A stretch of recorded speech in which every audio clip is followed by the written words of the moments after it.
हरे कृष्णा, हरे कृष्णा, कृष्ण कृष्णा, हरे हरे, हरे রাম, রাম রাম হরে হরে। সকল ভক্তবৃন্দকে আমার সশ্রদ্ধ প্রণাম। আমরা ক্লাসের শুরুতে আমরা ভগবানকে স্মরণ করে নেব। ওং নমো ভগবতে বাসুদেবায়। ওং নমো ভগবতে বাসুদেবায়। ওং নমো ভগবতে বাসুদেবায়। তো সকল ভক্তবৃন্দকে আহ স্বাগত। আপনাদের জন্যই এই অনুষ্ঠানটি চলে। আর সব কৃতিত্ব আপনাদের কাছে, আপনারা আছেন বলে অনুষ্ঠানটি আছে। আর ভগবানের সেখানেই উপস্থিত থাকে যেখানে তার ভক্তরা ভগবানের নাম জ্ঞান করে। কালকে অনুষ্ঠানটিতে আমি থাকতে পারিনি, আমি পার্টিসিপেন্ট হিসাবে ছিলাম। জলাধারে নেই। আমার খুব অনেক পেছনের সাথে আসতে পারে বলে একবার হয়েছিল মনে করতে হবে। হরে কৃষ্ণ। কিছু বলার থাকলে বলুন, নাহলে মিউট হুম। করুন। কিছু বলার আছে? অভয় মাতাজি হ্যান্ড রেজ করেছেন, বলুন। হ্যাঁ, প্রভু বলি সান্ত্বনা অ্যাড হতে পারছে না। সব মেসেজ টেসেজ ঢুকছে গ্রুপে। আমায় এখন ফোন করেছিল। এখন বলছে আপনার যে নেট মানে ওর নেটের প্রবলেম, ওর নেটের প্রবলেম, বাকি কিছু নেই। ও সবাই তো গ্রুপে লিংকে জয়েন করেছে না, ওর নেটের প্রবলেম, ঠিক আছে। এখানে অ্যাড করা না থাকলেও জয়েন করতে পারবে। ওকে ফোনটাকে রিস্টার্ট করে আবার জয়েন করতে বলুন, ফোনটাকে রিস্টার্ট করে ট্রাই করতে বলুন, ঠিক আছে। ফোনটাকে বন্ধ করে আবার অন করতে বলুন। আচ্ছা, ঠিক আছে। আমি সকলকে মিউট করে দিলাম। তো আমরা কালকে কালকে যে আহ বন্ধন প্রভু সুন্দরভাবে করেছিলেন। আর আমি চাই আপনারা প্রত্যেককে তৈরি হতে হবে যারা একটা একটা গ্রুপকে লিড করতে পারবেন। আর এটাই প্রভুপাদের স্বপ্ন। প্রভুপাদের স্বপ্নই হচ্ছে যে এক একটা শুদ্ধ ভক্ত তৈরি করা, যারা আরো কমপক্ষে একজন করে ভক্তকে তৈরি করবে। তো আমরা একজন একজনকে প্রিচ করার থেকে, একজন একজনকে বলার থেকে, আমরা প্রত্যেককে একটা একটা গ্রুপ লিডার হয়ে আমাদেরকে সকলকে ট্রেন করতে হবে, তাই না? তাহলেই আমরা ভগবত ভক্তিতে সকলকে এগিয়ে নিয়ে যেতে পারবো। তো আপনারা আর আর একটা জিনিস, আমরা সকালে যে ওই যে আমরা কন্ডেন্স বা সংক্ষিপ্ত ভাবে যে আমরা মঙ্গল আরতিটা করি, সেইটাতে আমি এক এক দিন এক একজনকে চাইবো যে আপনারা বা নিজেরা প্রস্তুত থাকবেন যে এক একটা অংশ গুরবাষ্টকম করবে, কেউ কেউ নরসিংহ আরতি করবে, কেউ আপনার চেতদার্পণ মার্জনা করবে, মানে শিষ্টাষ্টকম করবে। তাহলে একজন আপনার আমাদের দশবিধ নাম অপরাধ পড়বে। তাহলে কি হবে, আমরা সবাইকে আমরা এই মানে প্রস্তুত করতে পারবো। তো আপনারা নিজেরা ওই আহ, যে পিডিএফটা নিয়ে আগে মুখস্থ করে নেবেন। অনেকে এতে অভ্যস্ত আছেন, কিন্তু তবু সকলকে এক জায়গায় আনার জন্য আর ধীরে ধীরে আমি কিন্তু ছোট ছোট করে একটা অ্যালটমেন্ট দেব আপনাদের, ঠিক আছে। আপনারা প্রস্তুত থাকবেন, তাহলে আমাদের পারপাসটা সলভ হবে। এবার আমরা ভগবদ গীতায় চলে যাই। ভগবদ গীতা আমরা পঠন করছি। ভগবদ গীতা কি? ভগবানের মুখনিসৃত বাণী। ভগবান কুরুক্ষেত্রের যুদ্ধক্ষেত্রে এই কথাগুলি অর্জুনকে বলেছিলেন। কেন বলেছিলেন তার জন্য আমরা 1 নম্বর অধ্যায়টি পঠন করেছি। তবু আপনাদেরকে আমি সংক্ষেপে বলি। ভগবদ গীতা থেকে আমরা 5টি বিষয় সম্বন্ধে জানতে পারি। 5টি বিষয় কি? ঈশ্বর, জীব, প্রকৃতি, সময় এবং কর্ম। এই 5টি বিষয়ের মধ্যে এখন আমরা যারা এই জুম মন্দিরে বসে আছি, প্রত্যেকের জন্য প্রথম 4টি বিষয় এক। প্রথম 4টি বিষয় কি? ঈশ্বর, জীব, প্রকৃতি আর সময়। আমরা আমাদের প্রত্যেকের ঈশ্বর এক, আমাদের আত্মা একই রকমের আত্মা সকলের। আর আমাদের সময় এক, এখন 5টা 33। আর আমাদের প্রকৃতি, এখন আমরা সকলে জুম মন্দিরে। তা সত্ত্বেও আমরা ভিন্ন প্রকৃতি, আমরা ভিন্ন দেখতে কেন? আমাদের পূর্ববর্তী জীবনের কর্মের ফল হিসাবে আমরা এই শরীররূপী পোশাকটা পেয়েছি। প্রতিদিন আমরা আপনাদেরকে এই কথাগুলো বলি যাতে আপনাদের মাথার মধ্যে বসে যায় যে এই শরীর, এই বর্তমান শরীর আমাদের পূর্ববর্তী জীবনের ফল। এই বর্তমান কর্মের ফল মোটেই নয়, কারণ আমরা যে শরীরটি নিয়েছি বা পছন্দ করেছি, সেটি সম্পূর্ণরূপে নির্ভর করেছে আমাদের পূর্ববর্তী জীবনের অপূর্ণ ইচ্ছাগুলিকে পূর্ণ করার জন্য। এই শরীরটি আমরা কিনেছি বলতে পারেন। কি দিয়ে কিনেছি? আমাদের সঞ্চিত কর্ম দিয়ে এই শরীরটি কিনেছি। তো আমাদেরকে কি করতে হবে? আমাদের বর্তমানে যদি আমরা এই জন্ম মৃত্যুর চক্র থেকে বেরোতে চাই, তাহলে আমাদের সম্পূর্ণরূপে আশা আশা বা কামনা বাসনা ত্যাগ করতে হবে, করে সম্পূর্ণরূপে যদি আমরা ভগবানের ভক্তিতে আমরা যদি জুড়ে যেতে পারি, আমাদের জীবনের একটাই যদি আকাঙ্ক্ষা থাকে যে ভগবান, ভগবান কৃষ্ণ, তবেই কিন্তু আমরা অন্তিম অন্তিম সময়, যেটা 8-5 নম্বরে আমরা বলি, যে অন্তকালে চ মামে বা শরণ মুক্তা কালীবারাম। তো সেই অন্তকালে আমাদের তখনই স্মরণ আসবে যখন আমরা সব সময় ভগবানকে স্মরণ করবো। আর ভগবানকে যদি আমরা স্মরণ করতে পারি, তাহলে কিন্তু তক্তাদেহং পুনর্জন্ম নৈতি মামেতি সাহার্জুন, মানে একবার দেহ ত্যাগ করলে আর তাকে পুনরায় জন্মগ্রহণ করতে হবে না। তো এটা আমাদের মূল উদ্দেশ্য ভগবত গীতা পঠনের। এবার আমরা প্রথম অধ্যায়টি পড়লাম, প্রথম অধ্যায়ের একটা ছোট্ট সামারি আপনাদেরকে আমি বলে দিই, যেহেতু আমাদের প্রথম অধ্যায় হয়ে গেছে, দ্বিতীয় অধ্যায় প্রবেশ করার আগে ছোট্ট একটা সামারি বলে দিই। আর যাদের যা ডাউট থাকবে সেগুলো আপনারা অবশ্যই রেজ করবেন। প্রথম অধ্যায়ে আমরা কি দেখলাম? কুরুক্ষেত্রের যুদ্ধক্ষেত্রের একটা প্রস্তুতি পর্ব দেওয়া হয়েছে, যেখানে পাণ্ডবদের সঙ্গে কুরুদের, মানে কৌরবদের সঙ্গে পাণ্ডবদের একটা সংঘাত লেগেই আছে। কিসের জন্য? কারণ কৌরবরা পাণ্ডবদের সমস্ত কিছু যে সম্পত্তি বা রাজ্য ভাগ সবকিছু হাতিয়ে নিতে চায় দুর্যোধন। আর ভগবান একবার সেটা শান্তির জন্য গেছিলেন, কিন্তু সেখানে শান্তি মীমাংসা হয়নি, তাই যুদ্ধ অবশ্যম্ভাবী হয়ে পড়ে। আর এই টোটাল ভাগবত গীতার বর্ণনা আছে মহাভারতের ভীষ্ম পর্বে 23 নম্বর অধ্যায় থেকে 40 নম্বর অধ্যায়, মানে এই 18টি অধ্যায়, সেটি ভগবত গীতা রূপে আমাদের কাছে প্রস্তুত। যত গ্রন্থ আছে বৈদিক, তার মধ্যে সবকিছু সার হিসাবে ভগবত গীতাকে মনে করা হয়। মনে করুন 20 লিটার দুধকে আপনি গরম করছেন, জাল দিচ্ছেন, দিতে দিতে গরম করতে করতে যদি আধা কিলো ক্ষীর তৈরি হয়ে যায়, তাহলে সেটা জানবেন ভগবত গীতা। ঠিক আছে, 18,000 শ্লোকের ভিতর থেকে 700 শ্লোকের একটি সংক্ষিপ্ত সার শিক্ষা রূপে বার করা হয়েছে ভগবত গীতা রূপে। ঠিক। তো এবার আমরা আমরা যেটা জানছি ভগবত গীতা থেকে, কি জানছি? যে অর্জুন আর অর্জুনের রথের সারথি হিসাবে ভগবান স্বয়ং আছেন। আর দুই দিকে কুরু, কৌরবরা এবং পাণ্ডবরা যুদ্ধক্ষেত্রে উপস্থিত। রাজপ্রাসাদে বসে আছেন ধৃতরাষ্ট্র, তিনি চোখে দেখতে পান না। আর তার সেক্রেটারি সঞ্জয়, এবার সঞ্জয়ের মাধ্যমে তিনি জানতে চাইছেন কুরুক্ষেত্রের যুদ্ধক্ষেত্রে কি হচ্ছে। হুম। তো সঞ্জয়কে ধৃতরাষ্ট্র জিজ্ঞেস করলেন, একটি মাত্র শ্লোক টোটালি ধৃতরাষ্ট্র বলেছেন, সেটি হচ্ছে, আপনারা বলবেন ধৃতরাষ্ট্র উবাচ, আপনারা মিউট অবস্থায় নিজে নিজেরা উচ্চারণ করুন, ধৃতরাষ্ট্র উবাচ ধর্মক্ষেত্রে কুরুক্ষেত্রে সমাবেতা যুযুৎসবাঃ মাম কা পাণ্ডবশ্চৈব কিং কুর্বত সঞ্জয়। আবার বলছি, ধৃতরাষ্ট্র উবাচ ধর্মক্ষেত্রে কুরুক্ষেত্রে সমাবেত যুযুৎসবাঃ মাম কা পাণ্ডবশ্চৈব কিম কুর্বত সঞ্জয়। তো সঞ্জয়কে জিজ্ঞেস করলেন ধৃতরাষ্ট্র যে আমার পুত্র এবং পাণ্ডব পুত্ররা কুরুক্ষেত্রে যুদ্ধক্ষেত্রে কি করছে। তারপরে সঞ্জয় ধীরে ধীরে বর্ণনা করতে শুরু করলেন। সঞ্জয় কি বর্ণনা করলেন?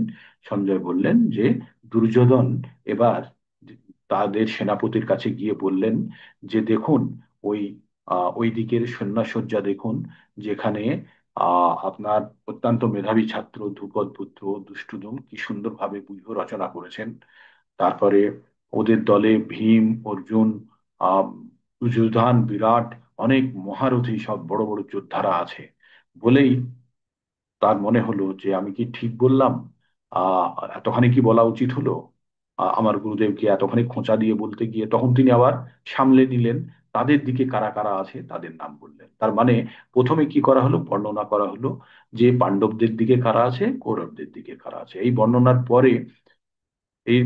পরে বৃদ্ধ পিতামহকে, পিতামহ, বৃদ্ধা পিতামহ যে ভীষ্ম আছে, তাকে তিনি একটু বললেন যে ভীষ্ম পিতামহ আমাদের দলে আছেন, উনি আমাদের সকলের সুরক্ষা দেবেন, সুতরাং আমাদের কোনো ভয় নেই। অন্যদিকে ভীম অত বেশি শক্তিশালী নয়, অত শক্তিশালী হলেও সেইভাবে তাদের দলকে রক্ষা করতে পারবে না, বলে নিজেদেরকে একটা সান্ত্বনা দেওয়ার মতো একটা চেষ্টা করলেন। গিয়ে তারপরে কোথায় গেল এটা, তারপরে ভীষ্ম তাদেরকে খুশি করার জন্য, দুর্যোধনকে খুশি করার জন্য তার একটা শঙ্খ বাজালেন।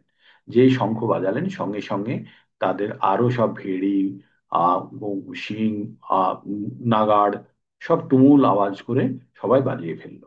বাজানোতে সব কি হলো, যে আকাশ বাতাসে তুমুল একটা হট্টগোলের সৃষ্টি হলো। তারপরে ভগবান অর্জুনের কে নিয়ে যে রথে বসেছিলেন সেই রথটির নাম হচ্ছে রথোত্তমম, উত্তমম রথ। আর সেই রথটি সাদা ঘোড়াতে টানছিল। সেই ঘোড়াতে বসে ভগবান কি বাজালেন, পাঞ্চজন্য শঙ্খ বাজালেন। আর অর্জুন কি বাজালেন, অর্জুন বাজালেন বৃকোদর, না অর্জুন বাজালেন পাঞ্চজন্য। আর অর্জুনের শঙ্খের নাম কি, অর্জুন শঙ্খ বাজালেন, বাজালেন পঞ্চজন্য, দেবদত্ত। দেবদত্ত, ইয়েস দেবদত্ত, অর্জুন বাজালেন দেবদত্ত। আর বৃকোদর মানে হচ্ছে ভীম, অতিভোজী ভীম বাজালেন পৌণ্ড্র নামক শঙ্খ। আর অজন্ত বিজয় রাজা যুধিষ্ঠির বাজালেন অনন্ত বিজয় নামক শঙ্খ, যুধিষ্ঠির। আর সুঘোষ আর মণিপুষ্পক বাজালেন নকুল এবং সহদেব। এইভাবে এরা এদের দিব্য শঙ্খগুলি সব বাজালেন। আর বাকিরা তাদের নিজের নিজের শঙ্খ বাজালেন। যখন এই শঙ্খগুলো বাজানো হলো, তখন দুর্যোধনের হৃদয় বিদীর্ণ হলো। বিদীর্ণ মানে আহ, মন কেঁপে মানে আকাশ বাতাস সব কেঁপেছে, তার সঙ্গে তার মনটাও প্রচন্ড ভাবে ভীত সন্তুষ্ট মতো হয়ে যাওয়ার মতো হলো। ঠিক তারপরে কি হলো, তারপরে এইভাবে শঙ্খ বাজানোর পরে এবার তো ইয়ে কি নাম, অর্জুন ভগবানকে বললেন আপনি এক কাজ করুন আমাদের। অর্জুন যখন স্বর নিক্ষেপ করতে যাবে বা ভাবার জন্য রেডি হচ্ছে, তখন অর্জুন তার সারথি ভগবানকে বললেন যে আপনি ওই দুই সেনার মাঝখানে আমার রথটি নিয়ে চলুন, আমি দেখতে চাই কারা কারা যুদ্ধ করতে এসছে। তারপরে রথটি যখন তাদের মাঝখানে নিয়ে যাওয়া হলো, তখন দুর্যোধনদের পক্ষকে এবং তাদের নিজেদের পক্ষকে অর্জুন দেখলেন। যখন ভগবান রথটিকে মাঝখানে স্থাপন করলেন, তখন কি দেখতে পেলেন, তখন তখন দেখতে পেলেন যে তার আত্মীয় স্বজনরা সব যুদ্ধক্ষেত্রে দাঁড়িয়ে আছে। কারা দাঁড়িয়ে আছে, তার গুরুদেব শিক্ষাগুরু, তার পিতামহ ভীষ্ম, তার পুত্র, তার ভাই, সকলে, সব শালা শ্বশুর, সবাই যুদ্ধক্ষেত্রে এসেছে। দেখে ভীষণ মন খারাপ হয়ে গেল। কার, অর্জুনের। অর্জুনের মনে হচ্ছে এই এতজনকে আমি হত্যা করে আজকে যুদ্ধ করতে এসেছি। এই ভেবেই অর্জুনের ভীষণ মন খারাপ হয়ে গেল। তাই অর্জুনের মনে হলো যুদ্ধ করা বুঝি ঠিক নয়। তাই ভগবানকে সে বারবার বোঝানোর চেষ্টা করছে যে যুদ্ধ না করাই ভালো। কারণ এই যুদ্ধ করে এদেরকে হত্যা করে যে আমি রাজ্য পাবো, সে রাজ্য ভোগে আমার কোনো ইচ্ছা নেই। সে রাজ্য ভোগ করলে মানে সেই রাজ্য ভোগ করার পরিবর্তে আমি আরো অন্য কিছু করতে চাই, বা আমার ভীষণ কষ্ট হচ্ছে, আমি বুঝতে পারছি না আমি কি করব। আমার গা হাত পা শুকিয়ে যাচ্ছে, আমার ত্বক জ্বালা করছে, আমার মুখ আহ শুকিয়ে যাচ্ছে, আহ গা কাঁপছে, আমি কি করব আমি বুঝতে পারছি না। কারণ আর তারপরে তিনি বললেন যে এদেরকে যদি আমি হত্যা করি তাহলে কি হবে, আমি কুল কুল নাশ করার দোষে আমি দোষী হয়ে যাব। কারণ কুল কিভাবে নষ্ট হবে, যুদ্ধ মানে প্রচুর পরিমাণে পুরুষ সৈন্যরা মারা যাবে। সৈন্য তো তখন পুরুষই হতো। তো তারা যদি মারা যায় তাহলে কি হবে, সব নারীরা, স্ত্রীরা বিধবা হয়ে যাবে, মানে পুরুষ সমাজ রহিত হয়ে যাবে, ক্ষত্রিয় রহিত সমাজ হয়ে যাবে, যেখানে নারীরা একলা হয়ে যাবে, তাদেরকে রক্ষা করার কেউ থাকবে না। আর তখন কিছু দুর্বৃত্ত সেই সুযোগ নিয়ে সেই সংসার বা সেই নারীদেরকে অপবিত্র করে তুলবে, এবং কিছু অযাচিত সন্তান উৎপন্ন হতে পারে। সেক্ষেত্রে বর্ণ সংকট সৃষ্টি হবে। আর কি হবে, সেই উৎপন্ন সন্তানেরা কখনোই পিণ্ড দান ইয়া তর্পণ এই ধরনের কর্ম করবে না। তাহলে কি হবে, তাহলে টোটাল যত যারা মারা গেছে আহ, বা তাদের পিতা পিতামহ বা যারা মারা গেছে, তারা সকলেই নরকেই ভোগ করবে যতক্ষণ না পর্যন্ত তাদের শ্রাদ্ধ বাকি ক্রিয়া না হচ্ছে, যেহেতু বর্ণ সংকর হলে এই সম্ভাবনা কম থাকে। তাই অর্জুনের মনে হচ্ছে যে এই এতগুলো লোক নরকে থাকবে তার জন্য আমি দায়ী, মানে অর্জুন নিজেকে দায়ী করে ফেললো এই যুদ্ধের ফলের দিকে। সেটাই সব থেকে তার বেশি দুর্বল অংশ ছিল। এই বলে অর্জুন শেষে কি করলো, যে আমি আর যুদ্ধ করব না বলে মনে মনে বললো, কথাটা বললো না, কিন্তু সে রথেই বসে থাকলো। বসে সে তার গান্ডিবটি রেখে বসে গেল। এই বর্ণনাটা কে দিল, এই বর্ণনাটা দিল সঞ্জয়। কাকে দিল, ধৃতরাষ্ট্রকে। এই হয়ে গেল আমাদের 1 নম্বর অধ্যায়ের সামারি। কিন্তু আপনারা বারবার এই জিনিসটা মনের মধ্যে বসিয়ে নেবেন। 1 নম্বর সামারি, 1 নম্বর অধ্যায়টা হচ্ছে শুধু প্রেক্ষাপট তৈরি করার জন্য। ভগবান কিন্তু একটি কথাও বলেননি 1 নম্বর। এবার আমরা 2 নম্বরে প্রবেশ করব। তো 1 নম্বরে যদি কারোর কোনো ডাউট থাকে, এই সেশনের পরে 5 মিনিটের জন্য আমরা খোলা রাখবো, তখন বলবেন অথবা গ্রুপে পোস্ট করবেন, সেখান থেকে নিরাকরণ হবে। এখন কথা বলতে শুরু করলে আমাদের ফ্লোটা নষ্ট হয়ে যাবে। 2 নম্বর অধ্যায়ে যখন আমরা প্রবেশ করব, 2 নম্বর অধ্যায়ের একটু সামারি শুনে নিন। 2 নম্বর অধ্যায়ে ভগবান প্রথম কথা বলবেন। ভগবান প্রথম কথা বলবেন, তার আগে সঞ্জয় ইন্ট্রোডিউস করে দেবে।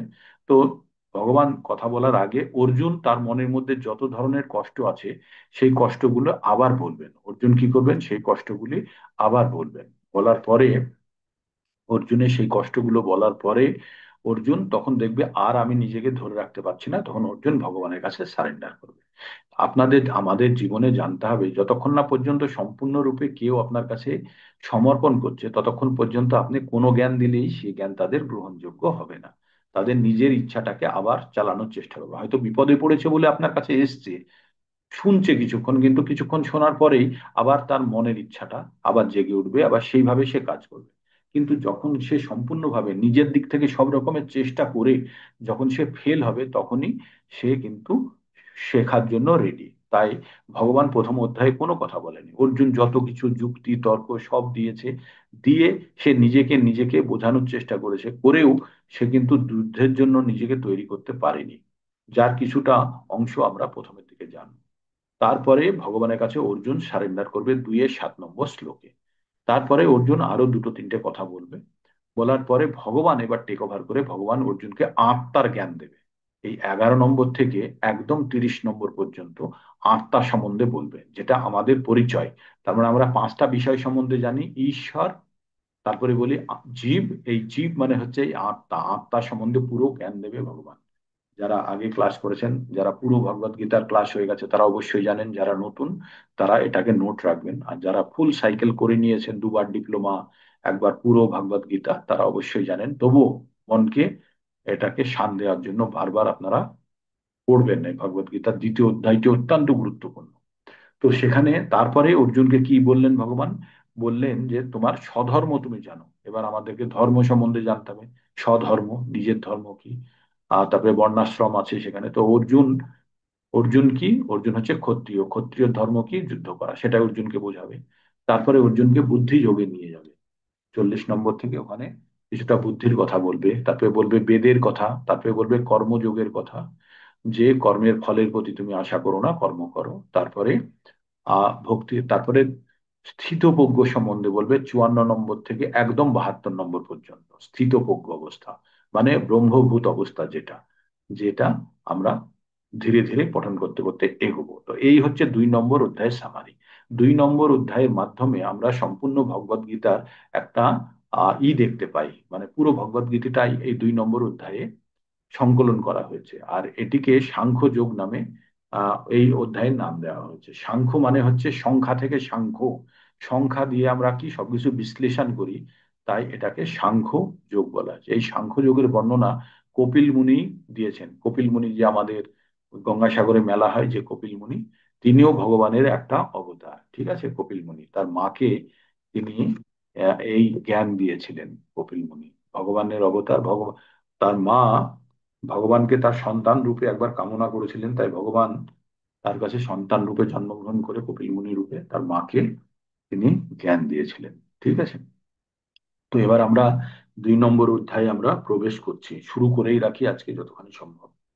2 নম্বরের নাম হচ্ছে সাংখ্যযোগ। আর এখান থেকে সঞ্জয় এখানে একটু ইন্ট্রোডিউস করিয়ে দেবে। যেহেতু গত চ্যাপ্টারে সঞ্জয় বলেছে, তাই সঞ্জয় এবার বলবে। সঞ্জয় উবাচ তং তথা কৃপয়াবিষ্টমশ্রুপূর্ণ কুলেক্ষণম বিষীদন্তমিদম বাক্যম উবাচ মধুসূদনঃ। কি বললো? তং তথা কৃপয়াবিষ্টম অশ্রুপূর্ণ কুলেক্ষণম বিষীদন্তমিদম বাক্যম উবাচ মধুসূদনঃ। তো বলে সঞ্জয় বললেন, অর্জুন, অর্জুন কি অবস্থায় আছে? একদম মন খারাপ করে কেঁদে মেদে একাকার করে থাকা মতো। আমরা বাচ্চাদের বলি না, আর কিছু ওর ভালো লাগছে না। অর্জুন এবার, এবার কি করতে গেছে? যে অর্জুন, গল্পটা একটু পরে বলবো, আর জুড়ে দেবো আপনাদের, আগেও বলেছি।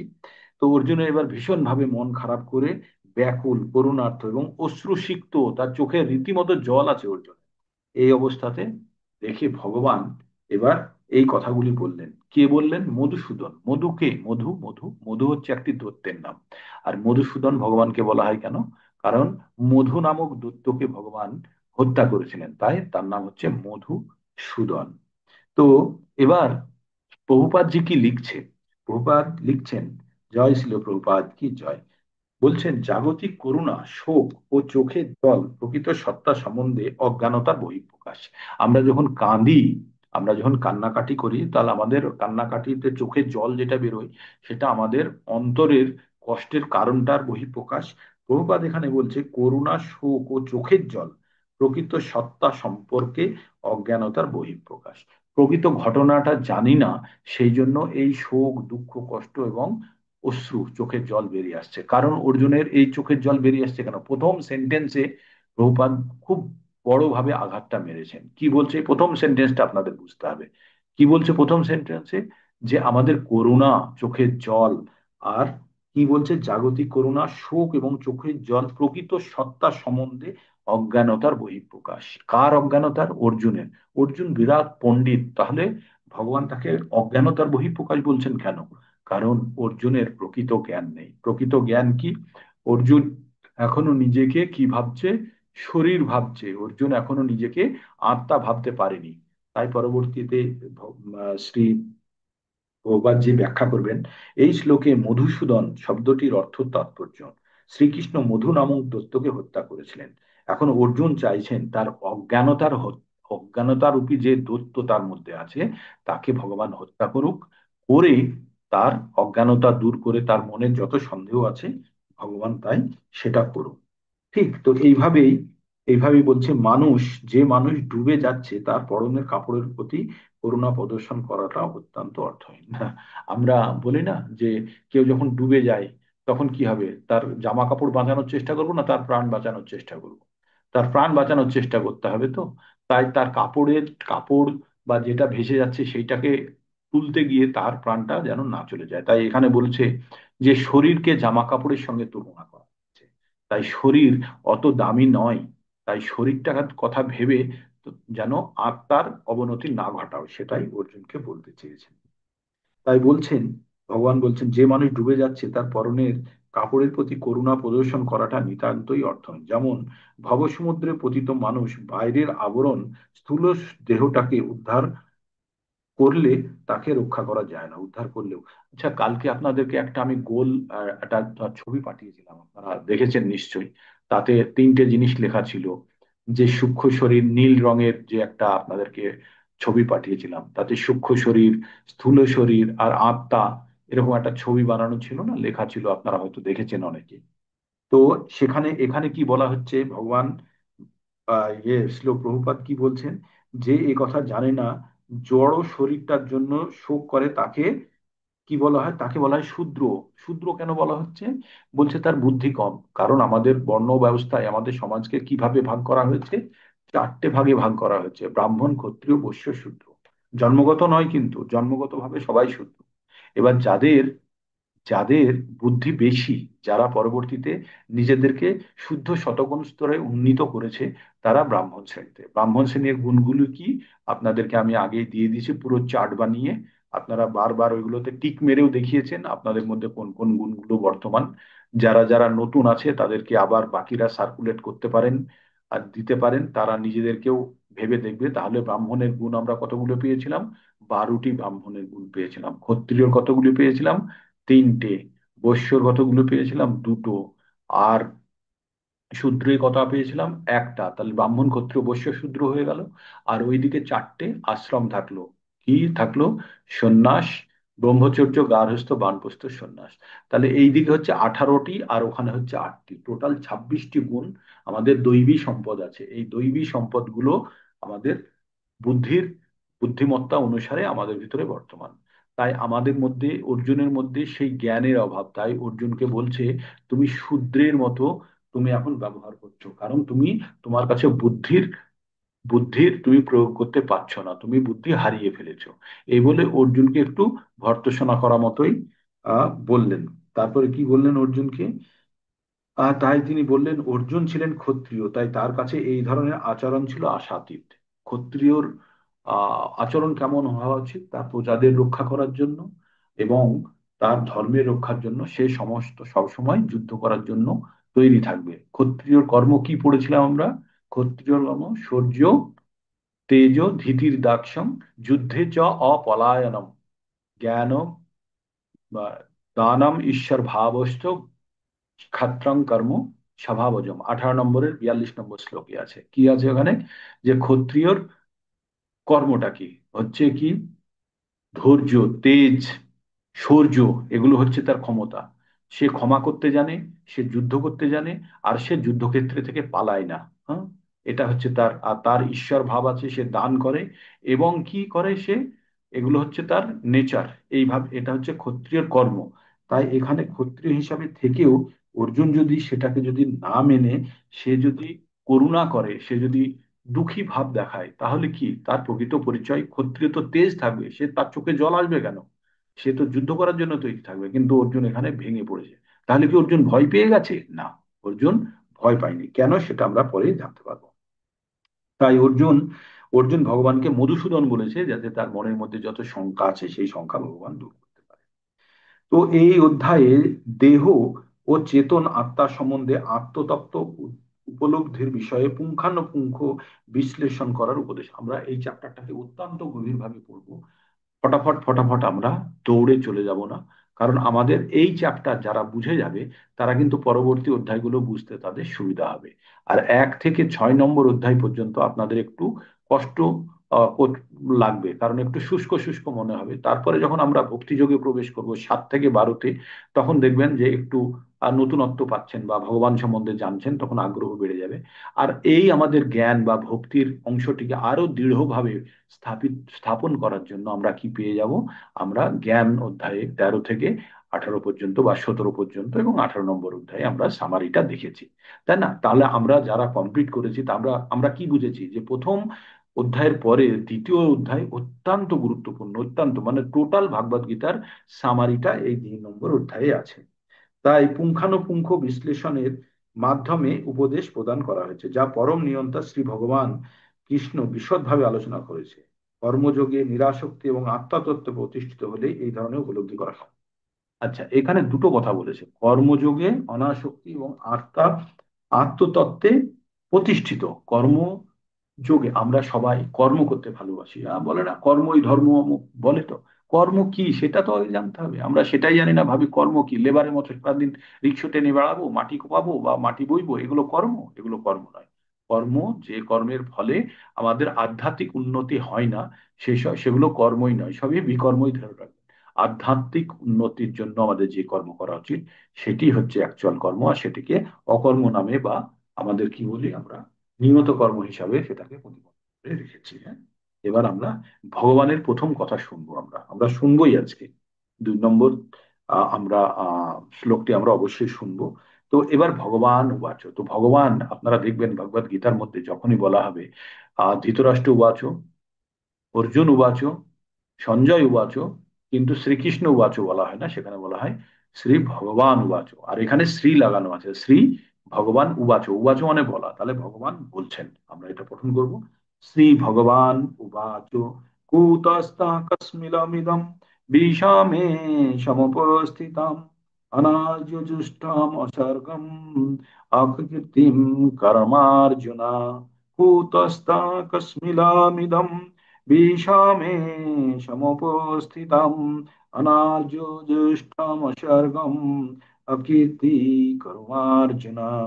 তো ভগবান কি বললেন? ভগবান বললেন, প্রিয় অর্জুন, এই ঘোর সংকটকালে, ঘোর সংকটকালে মানে এই যে যুদ্ধক্ষেত্রে এসছে, এর থেকে বড় সংকট আছে? তাই বলছে এই ঘোর সংকটকালে অনার্যের মতো, অনার্য মানে যাদের বুদ্ধি কম, অনার্যের মতো এই কলুষতা কিভাবে তোমার মধ্যে এলো? কলুষতা মানে এক ধরনের দোষ, যে দোষ অর্জুনের ক্ষত্রিয়তাকে ঢেকে দিয়েছে।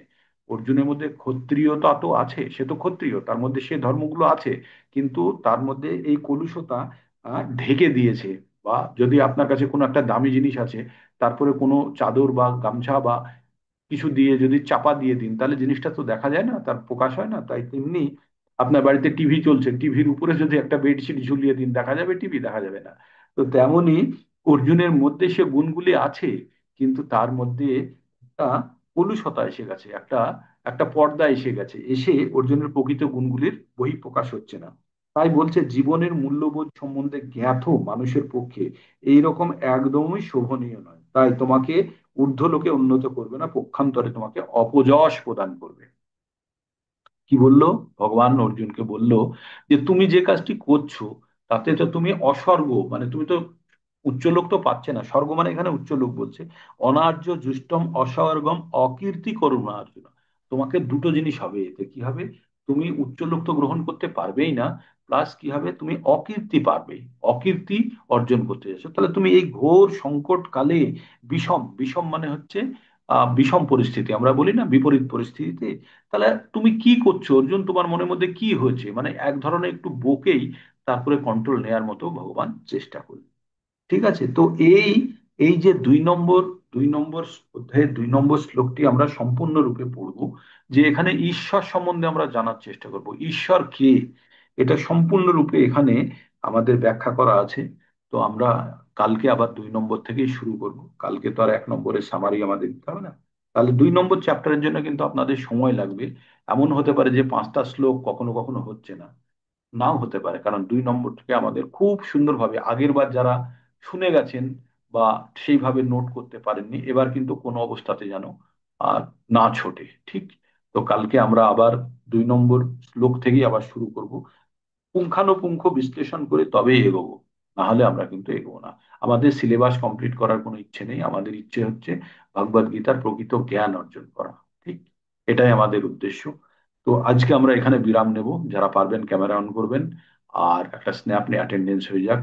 আর যারা যারা জয়েন করতে পারেননি তাদেরকে আবার দিনের বেলাতে দেখতে হবে তারা কি অসুবিধা। মেনলি আপনাদের কাছে যদি নেট যদি ঠিক না থাকে, তাহলেই আপনাদের জয়েন করতে অসুবিধা হয়, না হলে বাকিরা তো সবাই জয়েন করেছে। তো আজকে সংখ্যা কম একটু আমাদের, আমাদের সংখ্যাটা একটু কম হয়ে গেছে, 40 জনের কাছে পৌঁছে যায়, মাত্র 36 জনে থেমে আছি। ক্যামেরা অন করুন। হরে কৃষ্ণ হরে কৃষ্ণ, কৃষ্ণ কৃষ্ণ হরে হরে, কৃষ্ণ কৃষ্ণ হরে রাম। স্ক্রিনশট কিভাবে, আমি দেখি স্ক্রিনশটটা কিভাবে নেওয়া হবে। হরে কৃষ্ণ, এটা অন্য মাতাজির হ্যান্ড রেজ হয়ে আছে। 1 মিনিট, হ্যান্ডটা ডাউন করে নিন, আমি তার স্ক্রিনশটটা নিয়ে নিই, নিয়ে তারপর আপনাকে আমি দিচ্ছি।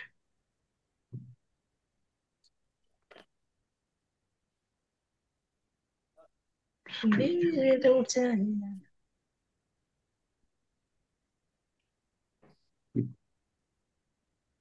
ছোট হচ্ছে না, বুঝতে পারছি।